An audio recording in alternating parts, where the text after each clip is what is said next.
Hello everybody, Christian from Treasure Town here, and I'm super excited. Today I'm with Casey from Akusha Collectibles, and we have been doing a bunch of content. We actually partnered, and there's a different part of this video that they released earlier on their channel, and it was 5 coin dealing tips or tips from coin dealers for people as they're collecting coins, and those were some of the tips that they had. I asked them about those, and we elaborated. We're going to do the reverse. We brainstormed 6 pieces of advice that I would want to share, and we'll talk them through. So thank you, Casey, for joining me today, and I'm excited to give some advice to the viewers. Okay. Your first tip was defining your collecting goals. What grade, series, eye appeal, or history are you seeking? Yeah, so I think that that's something that it's easy to get caught up in a lot of distractions when you're collecting, and that's not to say you have to have everything super specified, but I think it's important to, before you dive in head first, it's like many other things, a little bit of preparation is going to be important. And say you want to go after a specific set of coins, you think that standing Liberty quarters are a great way to do that. You want to then focus on standing Liberty quarters. You want to do, and this will tie into our next point, but enough research where you have a good understanding. You want to define, okay, am I going to go for AU55 and AU58 coins that have a little bit of wear, much more affordable, and have great eye appeal? Do I want to build a pleasing circulated set without any super harsh cleaning that is just going to be raw in a folder, or am I going to go for all full head coins where applicable and real high-end mid-state be a PCGS set registry competitor? There's so much beyond just, okay, I'm going to start a coin collection, I'm going to buy some random proof sets, I'm going to buy a mint set, I'm going to buy a few raw coins and a few world coins. That's a perfectly fun way to do it if that's what you want to do, but I always encourage people to narrow a little bit, and I think that it can be more fulfilling and rewarding in the longer term if they have that sort of attitude. Yeah, something that you have to take into consideration is where are you at from an age perspective. I know that people can start collecting whenever they want, but I think if you have goals that are kind of out of reach and unattainable, it may be difficult from an age perspective as well as a financial perspective. So having those taken into consideration is very important. Definitely. Yeah, so I have a question, or I have not a question, but I have kind of what I wanted to ask you.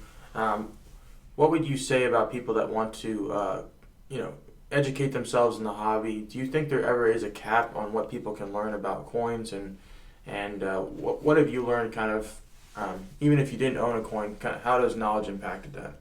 Absolutely. No, I think it's one of the most exciting things about coin collecting, and it's tough for me to, show knowledge on a screen or in front of me when we're doing a show and tell. But I think the most exciting thing from my perspective is going and doing show and tells with people and asking them their little thoughts about, okay, there's a PVC spot on that coin, that's what it looks like, or it's a siege coin, and why were these coins made in the 1600s, 1700s, 1500s, and what sort of historical circumstances were going on back then. I think something I've recently been enjoying a lot, and it really ties into that history and education, is ancient and medieval coins. But then there's also things like patterns, which were coins that were made for the U.S. As possible. Instead of just having it fully conceptual, they would strike a bunch of coins and test them out to people like how they look. But that's more of like a coin education from the perspective of like, here's how it ties to history. There's also a lot about, okay, well, let's understand the minting process. Let's understand what strike on a coin looks like or what toning looks like. That's not really a historical thing, but there's still just so many fields within coins where you can have immense education. It's also obviously going to inform making more educated purchases from the sense of, okay, I'm not going to buy really clean coins because I have a good eye for that, and I'm not going to lose a bunch of money when I do so. So there's some on the financial, some on more just the pure historical, and I think both of them are things I'm really excited about learning. And also you don't need to spend anything to go watch a YouTube video or buy a book. Well, maybe you can get one from the library, so you're only spending if you return it late, but you can just sort of delve into just the infinite aspects of coin collecting that people have discussed. Yeah, I think that education from a hobby perspective as well as a life perspective is so important. I think that at the end of the day, you may lose all of your financial wealth if we'd go that route, but the training, the learning, the experiences that you've had can never be stripped away from you. So if you start from nothing again, you can build that back up. I think that training is very important, and I think that's how the hobby is going to grow and how you as a person is going to progress. Yeah, totally. The next tip that you had for us was collecting coins that have rarity and demand. Can you tell us a little bit about that? Yeah, so I think we're going to maybe have slightly different answers or perspectives on it, but this was something that I felt was so important that I'm including it in the video after I asked them to share their perspective on it. I think it's one of the most important pieces of advice that I have. And, the rarity and the demand, I think mine is going to go in a little bit of a different direction in the sense that at the end of the day, you also have to think of what price point you can purchase these coins at. But if you have $100 to spend, I would almost always recommend going for things that are going to have some unique type of rarity. So that might be that it's a gorgeously toned coin, and it's very challenging to replicate that. Or it might be that, some of the coins that come to mind that I purchased recently, I purchased some first century Judean Pruta coins, which were, very in modern day Israel, sort of that area. That would be what was trading and in the penny equivalent or something like that. Or it might be a 1808 East India Company shipwrecked 20 cash copper coin that was being used as the British were down in what's modern day India and a lot of their commerce and facilitating trade. Or it might be some Islamic coins from the 13 or 1400s Ottoman Empire. These are all examples of relatively cheap coins, but they have some real rarity. The history sort of speaks for itself, and I think anybody will think that that's cool. Same thing with a off-center penny that is from the mint. There's just a lot of the types of things where it's unique. It has demand from a certain subset of collectors, and I like that a lot better than something like a modern Mint State 69 Silver Eagle. That's just sort of how I see that, and so something that I wanted to share with you. Yeah, as far as chasing demand and rarity, you don't have to start off with super expensive stuff like you mentioned, $100, right?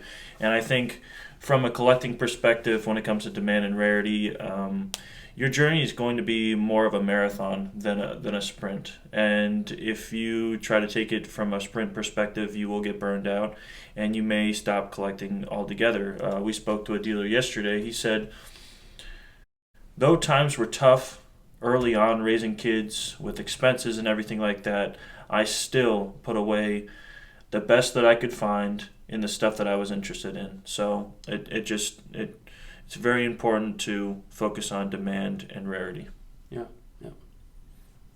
Yeah, so another tip that you kind of offered us, Christian, is keep your collection preserved. I guess that preserved might have to do with in case you ever wanted to sell it, you could maximize value, or if you ever, if you were collecting these coins and you one day happen to pass away, what's something that you would offer as a tip for that?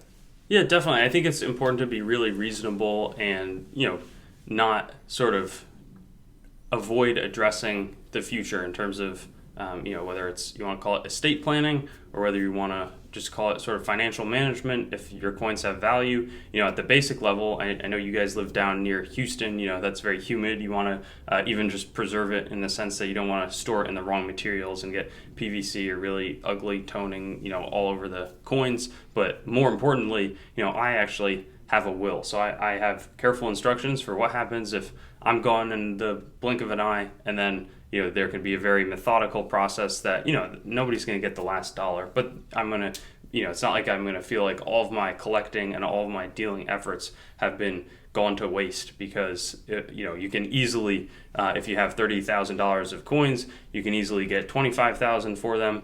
If you probably are if you have trustees who don't know much about coins but can do a solid job of following your instructions, or you can get $5,000 for them when there's none of that. And I don't care how good of a buyer you are, to lose 80% like I've seen happen, it's a really bad outcome. So I think just being realistic, have a clear plan. Maybe that means also downsizing some of your collection before you're totally not around. There's just a lot of things to think about, and probably deserving of its own video. But whether it's contacting me, contacting you, I think that it's something important to have connections who might also have more knowledge than you who you can trust to go to. It's something I help people out a lot with, and I'm sure you guys have the capability for as well. Yeah, I don't mean to get down a rabbit hole, but from a will perspective, just out of curiosity, what avenue did you take when it came to creating your will? Yeah, that was for through a local lawyer. It wasn't anything super expensive, and I just wanted to have a clear, here's the profit or the proceeds, how they would be split, whether it was a tithe or going to certain family members, and then it was sort of a basic like this entity will have its coins sold through X process by X person who's not a part of the family, but then a trustee would be in place to make sure that they go about that route in selling the coins. Yeah, very valuable information for all ages, especially people that are older in age. But the next tip is resist impulse buys that hurt your collecting goals.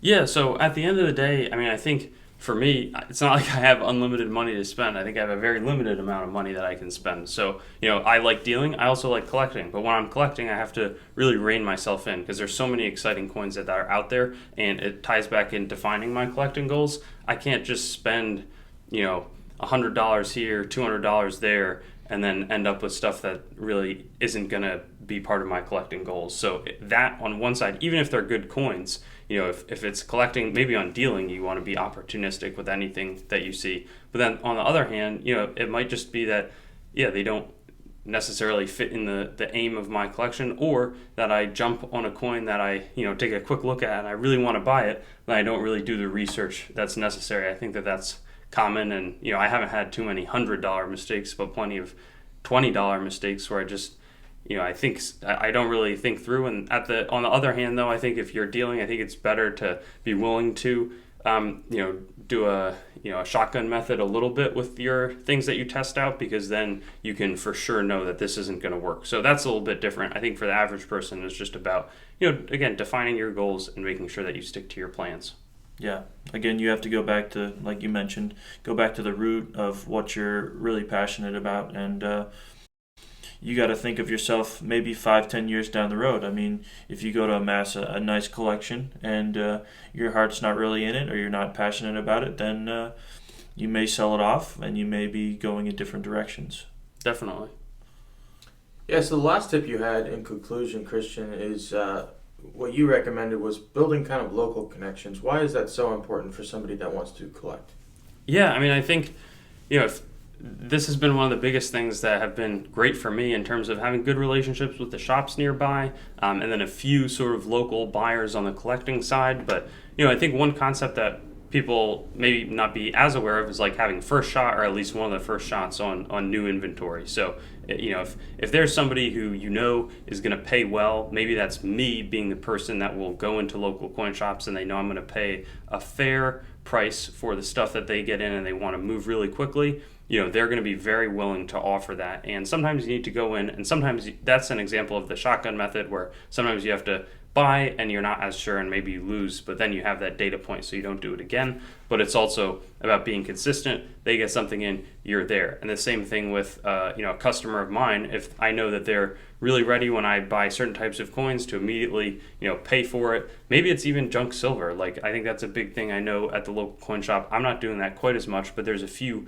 guys who are like, all right, just I'll fill whatever order you are at $1.50 per face value over what you paid for it. Just sell it right to me, and that way the coin shop doesn't even have to think about the selling process. It's already there, and that's a great example of how connection is gonna to put it in your guys' words, build a collection. Or maybe they can buy a Mexican Centenario, larger gold coin, which is a little tougher to move theoretically, but they know they have a buyer at X amount over the spot price. Then they can immediately price it, and then you just have to be making sure that you have the capital available. Capital management is something we talked about in your tips for dealers, but to back up those claims. Yeah. And it's our understanding, and everyone knows on YouTube, that you're very popular with your grab bags and everything like that. How is your connections with local coin shops translated into that venture that you're looking to do with grab bags? Yeah, no, definitely. I've enjoyed selling through grab bags, a little bit testing out some auctions, but the grab bags is a great way for collectors who I know like some sort of material to say, hey, here's $150. And it's basically, again, what I was mentioning, pre sold. And, I've never had somebody complain about a grab bag. There's one guy I remember in 5 figures of grab bag who said, the value is fair, but I didn't like the coins. And so I think that that's sort of a testament to what I'm trying to do with them. Provide that material, because same thing, when I buy a collection, sometimes, there's a lot of it that I know I can sell to certain wholesalers quickly, but there's others of it that it's more odds and ends, but they have cool history on them, and there's some people who just appreciate learning about that cool history. Maybe it's a 3-cent piece that, it's damaged, but certainly I'm factoring that in the price that I'm paying for it and then sending them for, and then they get to hold a real piece of history from the 1880s in a denomination that hasn't existed for over a century. So there's a lot of cool stuff like that out there, and I'm always excited to connect people to that kind of material. Well, Christian, excellent tips. I appreciate it. Again, did you want any lasting comments for everyone? No, I mean, yeah, thank you for being part of it, and I would encourage everybody to go check out, my sort of the reverse, where I'm talking to Casey and Drew as well, asking them questions about their tips, and hopefully this can help you and really, whether it's financial, collecting perspective, or just anything else that helped you out. Thank you. Thanks for watching the video, and don't forget to like, comment, and subscribe. Also, be sure to visit our website, treasuretown.com, to stay up to date on everything going on the channel and possibly get some great deals on coins and collectibles. We look forward to seeing you on our future videos, and best wishes until then.